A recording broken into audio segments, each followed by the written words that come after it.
didefinisikan sebagai cara pandang yang mencakup kesadaran akan keragaman budaya, gerakan pembaruan pendidikan, dan proses pendidikan yang inklusif. Implementasi pendidikan multikultural melibatkan penyiapan kurikulum yang relevan, perumusan materi sesuai kompetensi, dan proses pembelajaran yang mengembangkan sikap serta keterampilan sosial. Di sini terdapat 3 posisi dalam pendidikan multikultural sebagai falsafah pendidikan, pendekatan pendidikan, dan bidang kajian yang mengintegrasikan multikulturalisme dalam mata pelajaran. Tujuan pendidikan multikultural menurut Zamroni mencakup pengembangan critical thinking, kesadaran akan sifat unika, pemahaman kualitas ilmu, keterampilan memanfaatkan ilmu, sikap sebagai pembelajar seumur hidup, cita-cita melalui kerja keras, dan pemahaman keterkaitan ilmu dengan persoalan bangsa.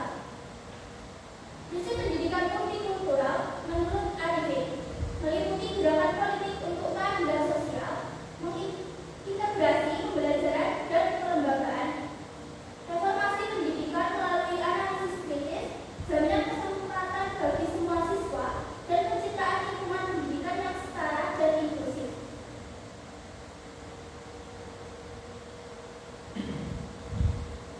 Selanjutnya,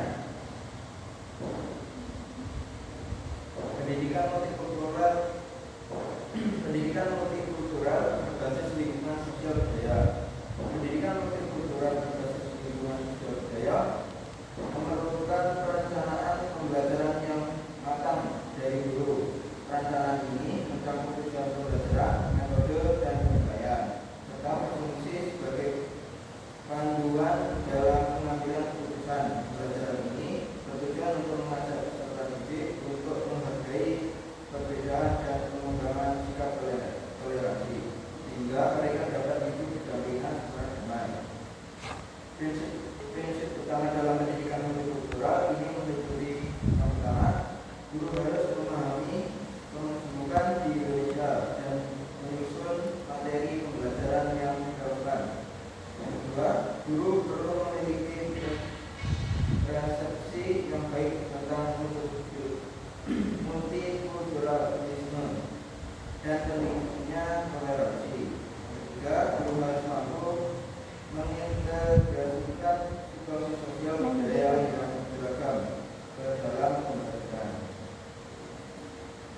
Selanjutnya, 2 desain pokok dalam pendidikan adalah 1. Mengundang kelompok sosial budaya untuk berinteraksi langsung dengan peserta didik. 2. Mengajak peserta didik mengunjungi kelompok sosial budaya yang berbeda. Kedua desain ini bertujuan memberikan pengalaman langsung kepada peserta didik dalam berinteraksi dengan keragaman sosial budaya. Guru juga perlu memahami tema pendidikan multikultural di Indonesia yang mencakup nilai-nilai seperti ketuhanan, kemanusiaan, dan persatuan.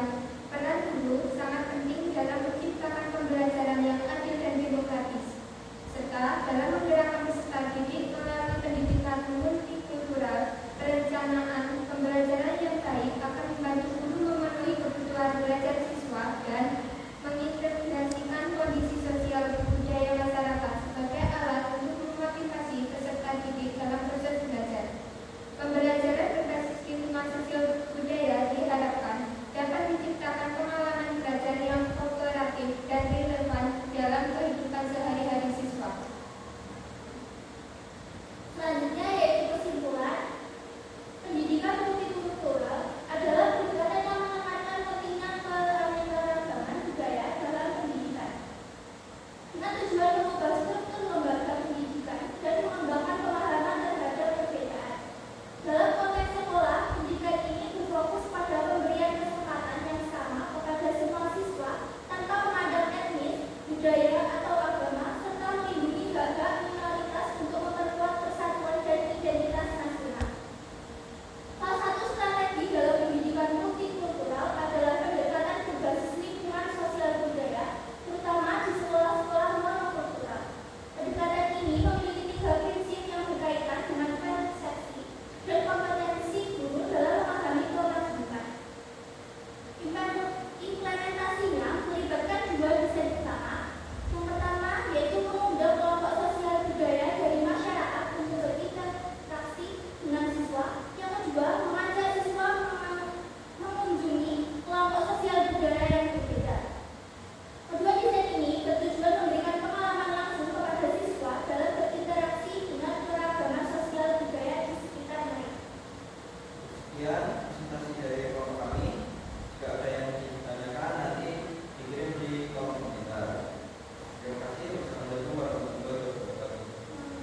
Waalaikumsalam warahmatullahi wabarakatuh. Alhamdulillah.